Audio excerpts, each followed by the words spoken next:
મિત્રો, આજે આપણે એવી પવિત્ર કથા જાણવાના છીએ ને, જે માત્ર સાંભળવાથી પણ મનને શાંતિ મળે છે.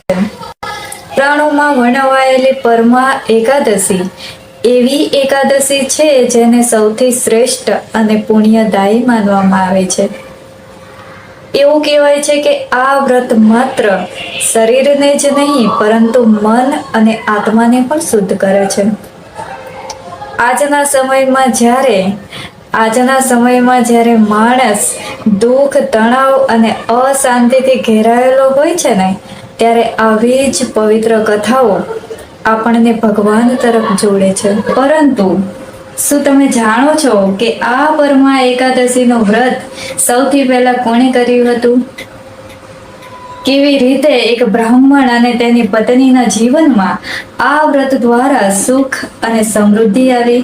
તો મિત્રો, આજે આપણે પુરાણોમાં વર્ણવાયેલી પરમા એકાદશીની પવિત્ર વ્રત કથા અને તેનું મહાત્મ્ય જાણીશું. આ કથાને અંત સુધી સાંભળજો. ધાર્મિક માન્યતા છે કે શ્રદ્ધાપૂર્વક પરમા એકાદશીની કથા સાંભળવાથી પણ પુણ્યની પ્રાપ્તિ થાય છે. તો બોલો શ્રી હરિ વિષ્ણુ ભગવાનની જય. તો ચાલો ફ્રેન્ડ્સ, આપણે આ કથાને શરૂ કરીએ.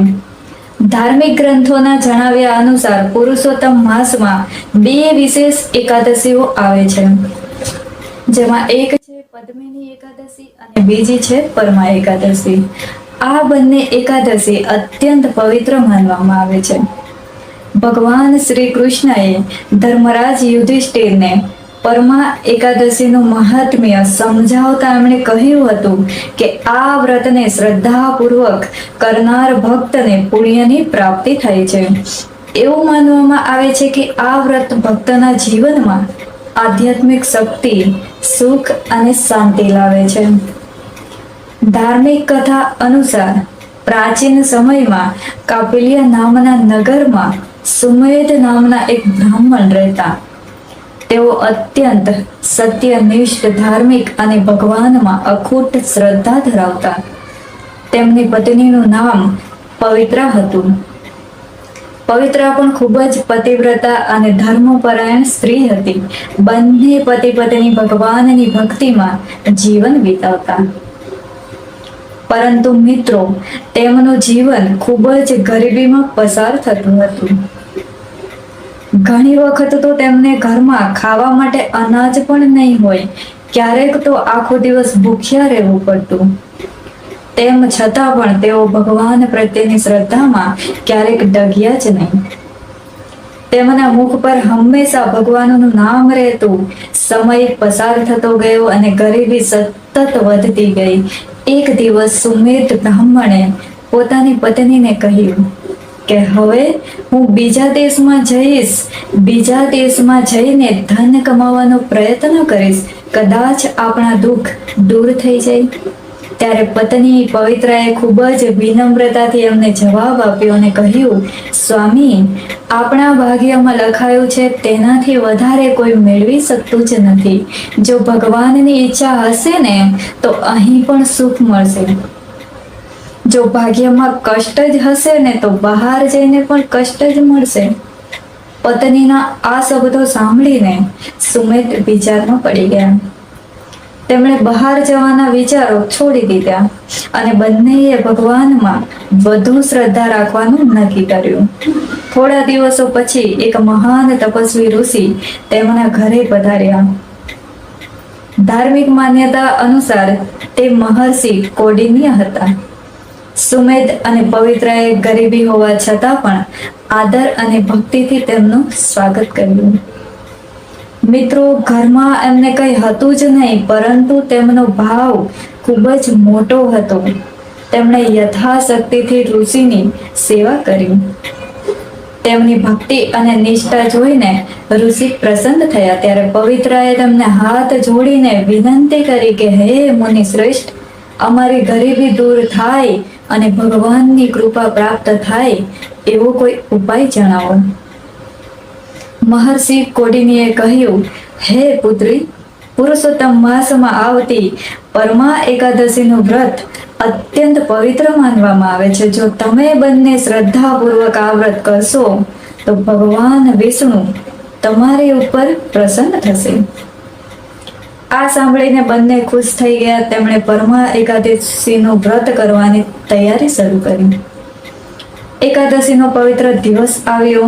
સવારે વહેલા ઉઠીને બંનેએ સ્નાન કર્યું, ભગવાન વિષ્ણુની પૂજા કરી, તુલસી દળ અર્પણ કર્યું, શ્રી હરિનું સ્મરણ કર્યું અને આખો દિવસ ઉપવાસ રાખ્યો અને સાંજે ભગવાનના ભોજન કર્યા. મંત્ર જાપ પણ કર્યો અને રાત્રે જાગરણ કરીને ભક્તિમાં લીન રહ્યા. ધાર્મિક માન્યતા અનુસાર તેમની નિષ્ઠા અને ભક્તિથી ભગવાન શ્રી હરિ અત્યંત પ્રસન્ન થયા.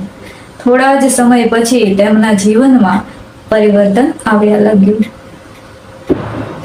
એક રાજકુમાર તેમના ઘરે આવે છે. તે બ્રાહ્મણની વિદ્વતા અને સદાચારથી ખૂબ જ પ્રભાવિત થાય છે. રાજકુમારે તેમને રહેવા માટે ઘર આપ્યું, ગાયો આપી અને અન્ન ધનની વ્યવસ્થા કરી. ધીમે ધીમે તેમની ગરીબી દૂર થવા લાગી. પરંતુ મિત્રો, સુમેધ અને પવિત્રએ ક્યારેય પણ ભગવાનને ભૂલ્યા નહીં. તેઓ સુખમાં પણ ભગવાનની ભક્તિ કરતા રહ્યા અને આખું જીવન ધર્મના માર્ગ પર ચાલ્યા. ધાર્મિક માન્યતા અનુસાર પરમા એકાદશીનું વ્રત કરનારને વિશેષ પુણ્ય પ્રાપ્ત થાય છે. ભગવાન વિષ્ણુની કૃપા પ્રાપ્ત થાય છે, મનને શાંતિ મળે છે અને ભક્તિમાં વૃદ્ધિ થાય છે. તો મિત્રો, આ હતી આપણી પુરાણોમાં વર્ણવાયેલી પરમા એકાદશીની પવિત્ર અને ધાર્મિક માન્યતા અનુસાર આ વ્રત ભક્તને ભગવાન શ્રી હરિની નજીક લઈ જાય છે અને જીવનમાં સકારાત્મકતા લાવે છે. મિત્રો, આ કથા માત્ર એક વાર્તા જ નથી, પરંતુ શ્રદ્ધા અને ભક્તિનો સંદેશ છે. જે માણસ ભગવાન પર સંપૂર્ણ વિશ્વાસ રાખે છે ને, ત્યારે તેમના જીવનમાં અશક્ય પણ શક્ય બની જાય છે. સુમેધ બ્રાહ્મણ અને તેની પત્ની પવિત્રાની કથા આપણને શીખવે છે કે ગરીબી હોય કે મુશ્કેલી, જો ભક્તિ સાચી હોય તો ભગવાન ક્યારેય પોતાના ભક્તને એકલા નથી છોડતા. અને પરમા એકાદશીનું વ્રત આપણને એ શીખવે છે કે ઉપવાસ માત્ર ભૂખ્યા રહેવાનું જ નામ નથી, પરંતુ મનને ભગવાનમાં જોડવાનું સાધન છે.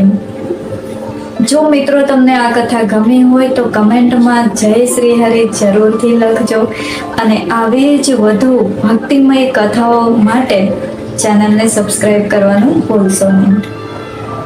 શ્રી હરિ વિષ્ણુ આપ સૌના જીવનમાં સુખ, શાંતિ અને સમૃદ્ધિ આપે.